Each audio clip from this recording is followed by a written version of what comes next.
Okay, to access live data, once the tool has established communication with the vehicle, go ahead and press the LD button for live data. Once it loads into the screen, you'll see a list of PIDs, parameter identifications. Now, some cars vary, some have more.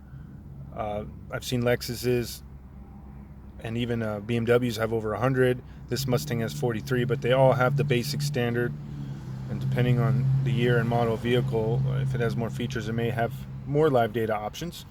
Now, to scroll through, you just hit the down or up buttons, and then you can press LD for the menu.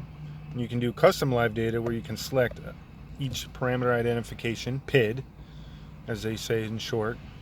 And I already had existing PIDs selected, but let's go ahead and select new ones.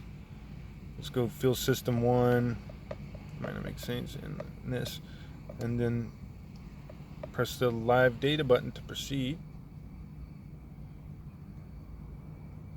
and then you can even go down and go ahead and press the enter button to get the graph. Now, I don't have this vehicle running, so it's going to be a steady line, but that's how you access live data. And then how to get to the graph, and just press the LD button to go back as it says on the screen, and you can scroll down back,